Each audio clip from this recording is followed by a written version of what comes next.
Bab 129. Menghasut pembelotan Chen Wudi.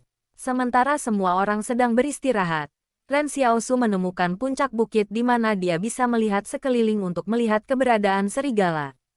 Tetapi ketika dia sampai di puncak bukit, dia tertegun. Ren Xiaosu tidak benar-benar berharap serigala berada di dekatnya. Dia melihat Wolf King yang keperakan berdiri di hutan belantara dan menatapnya dengan tenang. Bahkan angin sepertinya berhenti bertiup untuk itu. Tapi yang sangat mengejutkan, Ren Xiaosu tidak mendapatkan perasaan bahwa Raja Serigala berniat menyerang mereka kali ini. Itu hanya menatapnya pelan sebelum berbalik untuk berlari kembali ke hutan belantara. Raja Serigala tampak sangat kuat, menggunakan beberapa semak yang berdiri di sebelahnya sebelumnya sebagai referensi. Ren Xiaosu terkejut ketika dia menyadari perkiraannya tidak salah. Wolf King ini telah berkembang hingga ukuran lebih besar dari seekor sapi. Mengapa? Apa motif yang dimiliki serigala dalam mengikuti mereka? Ren Xiaosu mengira ada sesuatu yang terasa tidak beres. Meskipun serigala tidak berani melewati ngarai, Ren Xiaosu menemukan mereka telah menunggu di sana selama ia kembali dari gunung di luar ngarai. Pada saat itu, Ren Xiaosu bertanya-tanya apakah mereka menaruh dendam padanya setelah dia melarikan diri dari mereka tahun sebelumnya. Tapi sekarang, sepertinya situasinya jauh lebih rumit dari itu. Masa bodoh, Ren Xiaosu pikir itu akan baik-baik saja selama serigala tidak menyerang mereka. Apa alasannya? Dia tidak punya niat untuk menggali lebih dalam tentang itu. Dia akan mengucapkan selamat tinggal pada hutan belantara dalam beberapa hari lagi. Setelah itu, dia akan memasuki benteng yang selalu dia impikan untuk menjalani kehidupan tanpa rasa takut atau khawatir. Kemudian kehidupan mereka akan mulai membaik setiap hari. Ren Xiaosu telah berjanji pada Yan Liuyuan bahwa dia akan menuntunnya ke kehidupan yang nyaman suatu hari nanti. Ketika dia kembali ke kendaraan, semua orang turun dari truk untuk meregangkan badan. Meskipun tidak terlalu ramai di dalam tempat tidur truk, masih ada beberapa ketidaknyamanan karena terjebak dalam waktu yang lama.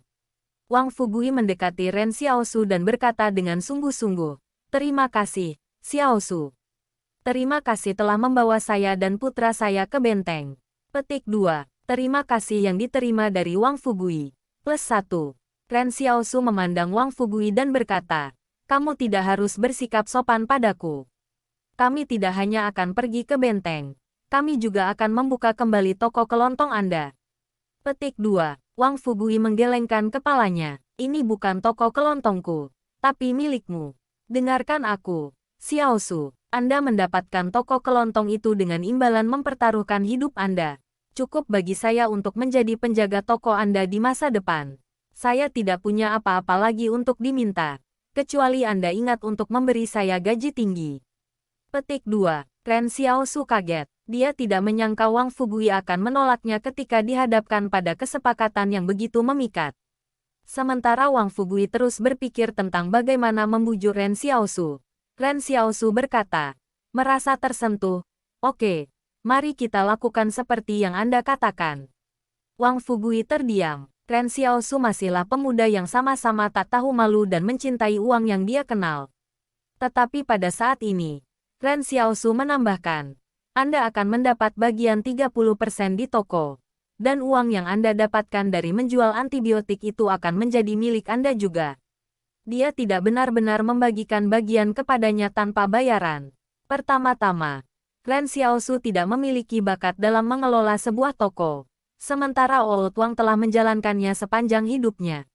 Jadi Ren Xiaosu merasa dia harus membiarkan profesional menanganinya sehingga dia bisa menghabiskan waktunya untuk hal-hal lain. Faktanya, apa yang ingin dilakukan Ren Xiaosu sekarang adalah bukan untuk mendapatkan uang tetapi untuk pergi ke sekolah. Luolan memanfaatkan waktu ini untuk menilai Chen Wudi sementara Ren Xiaosu sedang pergi. Dia sudah cukup akrab dengan Chen Wudi. Baik itu rutinitas atau hobinya sehari-hari. Seseorang telah melaporkan informasi ini kepadanya sebelumnya. Luolan sangat iri bahwa adik lelakinya memiliki makhluk gaib untuk seorang pengawal. Rasanya sangat menyenangkan bahkan hanya memikirkan hal itu. Sayangnya, makhluk gaib telah melayani di pangkalan militer di bawah komando King Zhen. Namun, Luolan tidak seberuntung itu. Dan sekarang, Luolan mulai memiliki ide-ide seperti itu lagi setelah mengetahui bahwa Chen Wudi dapat melakukan 3 eksperimen sendirian. Chen Wudi benar-benar bodoh. Sebagai sasaran besar konsorsium King, tidak bisakah dia dengan mudah membodohi orang bodoh? Karena Ren Xiaosu tidak pernah menampilkan kekuatan supernya di depan Luolan sebelumnya. Dia hanya seorang pengungsi yang terampil dan berani di mata Luolan. Apa yang dia lakukan untuk pantas menjadi makhluk supernatural yang kuat seperti Chen Wudi sebagai pengikutnya? Dan itu bahkan hubungan guru-murid juga. Luolan lebih kaya dan lebih tampan daripada Ren Xiaosu.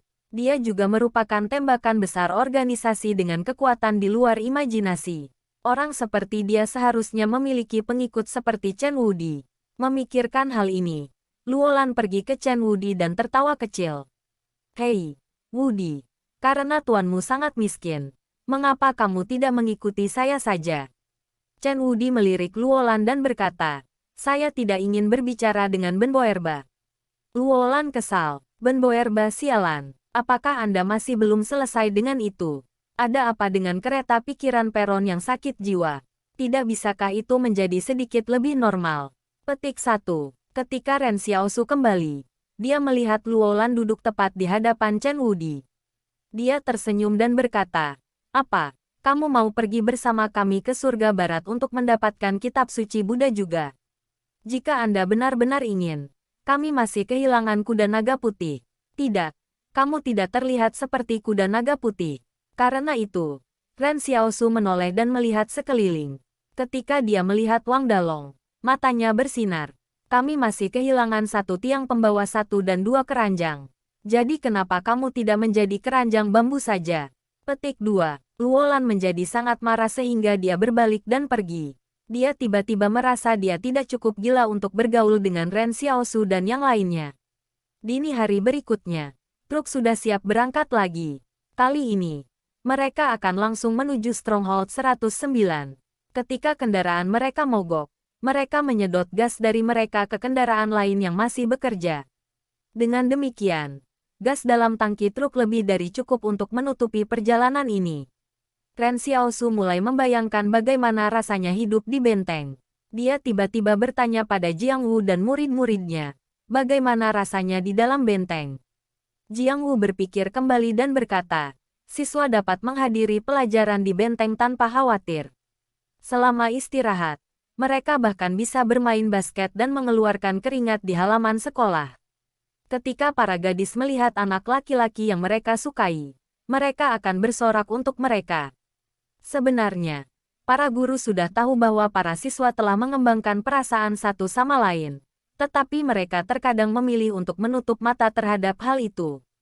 Tentu saja, mayoritas guru masih akan memilih untuk memanggil orang tua siswa. Petik 2. Panggil orang tua mereka. Ren Xiaosu tertegun. Mengapa mereka memanggil orang tua mereka? Untuk memberitahu orang tua agar mereka akan menghukum anak-anak mereka, kata Jiang Wu sambil tersenyum. Oh, Ren Xiaosu mengangguk. Untungnya bagi saya tidak punya orang tua. Jiang Wu tersedak oleh kata-katanya karena dia tidak tahu bagaimana melanjutkan pembicaraan. Tetapi untuk beberapa alasan, dia merasa sedikit sedih untuknya. Jadi pria muda ini telah tinggal di tanah tandus dengan cara sedemikian rupa sehingga sama sekali tidak ada alasan untuk jatuh kembali. Ren Xiaosu berteriak, semuanya, masuk ke truk. Kami berangkat. Petik 2. Lalu dia melihat Luolan membungkuk 3 kali ke arah dari mana mereka berasal. Dia melakukan itu untuk para prajurit brigade tempur yang telah mati untuknya. Sebenarnya, Luolan belum menunjukkan tanda-tanda kesedihan luar biasa selama ini.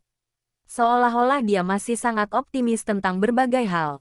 Tetapi ketika Ren Xiaosu melihat ini, dia merasa bahwa Luolan tidak menunjukkan kesedihannya hanya karena dia tidak ingin terlihat lemah. Bab 130. Kuas dengan kematian. Kota ini tepat di depan kita. Mata Yan Liuyuan berkilauan ketika dia mencondongkan tubuh ke depan dari belakang truk dan mengintip melalui jendela transparan antara kabin dan tempat tidur kargo.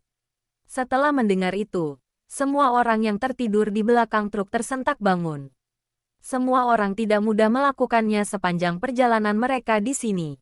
Bahkan tidak ada tempat bagi mereka untuk berbaring selama 1 hari. dan semua orang selalu dalam keadaan cemas dan khawatir terus-menerus.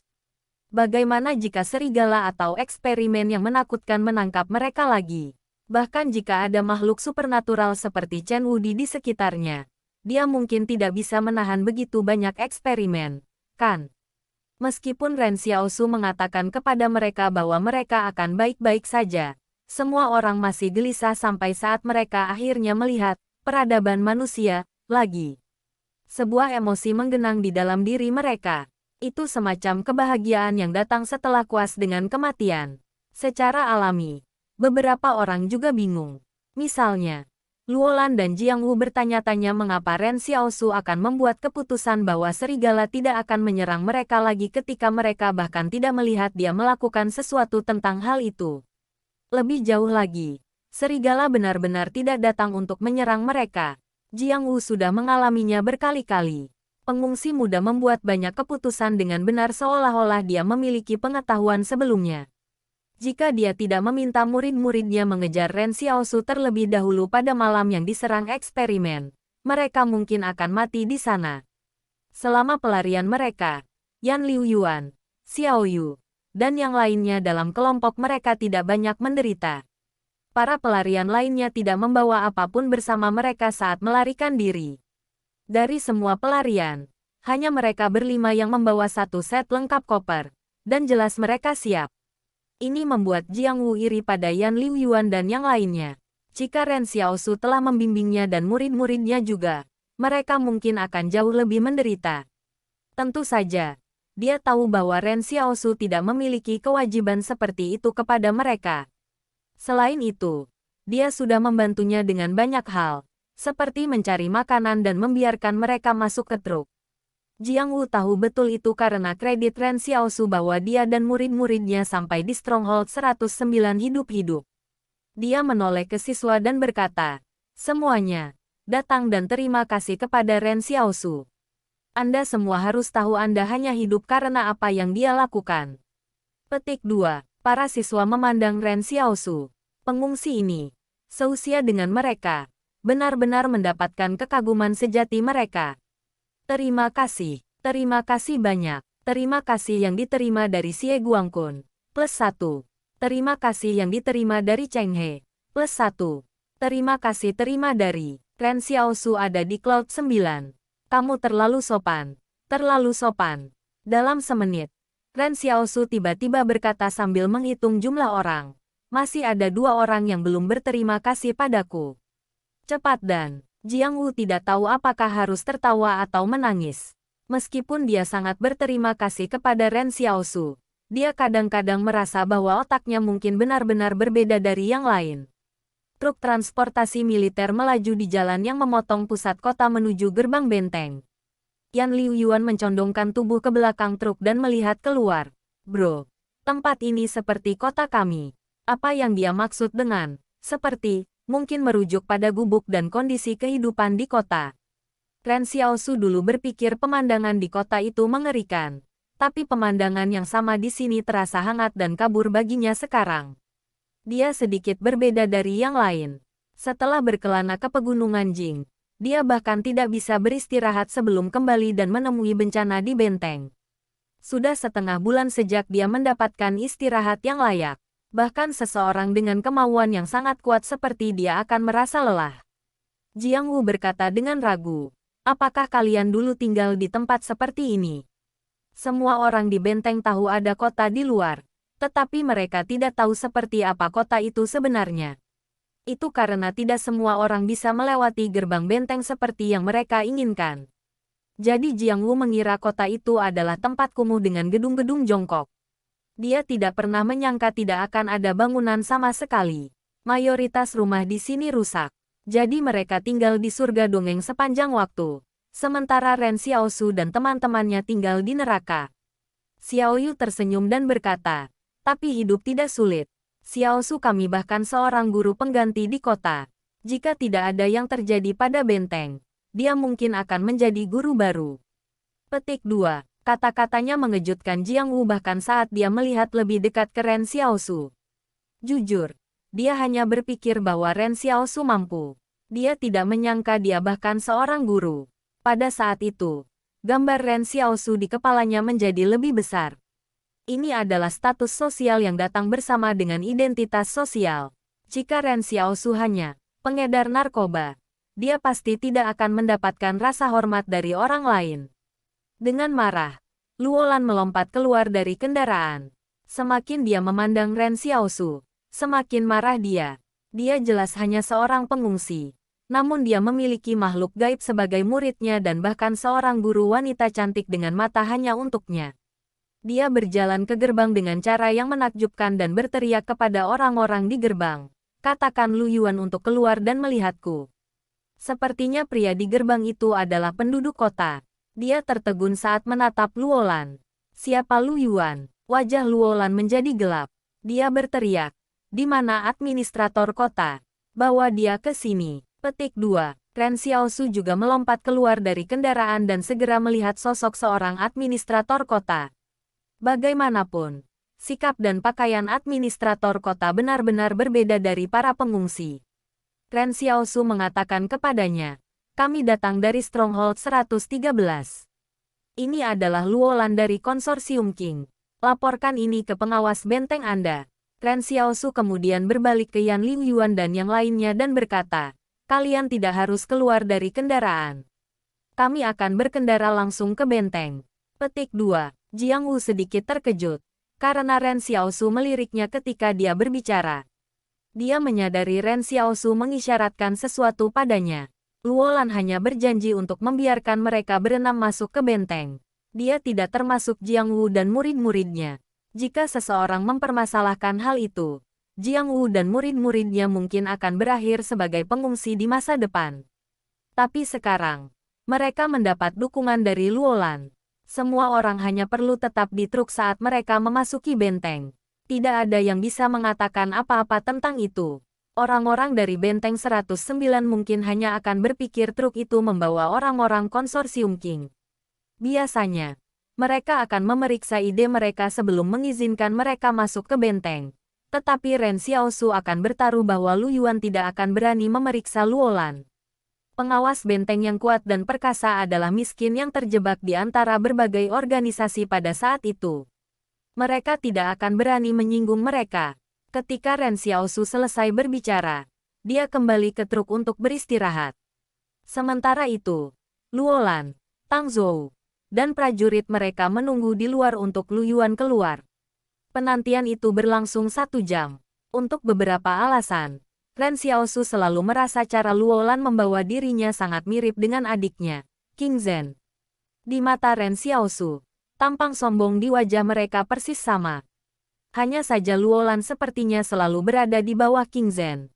Bagaimanapun, King Zhen telah dikelilingi oleh sejumlah besar pasukan tempur, dan dia bisa merasakan aura yang mengintimidasi menghantam wajahnya. Sedangkan ketika Ren Xiaosu melihat Luolan untuk pertama kalinya, dia sudah dalam keadaan menyedihkan. Tentu saja, Ren Xiaosu masih tidak sadar bahwa dia telah menyiram citra King Zhen. Ini juga alasan mengapa King Zhen bertekad untuk menangkap Su Xianchu dengan segala cara yang diperlukan.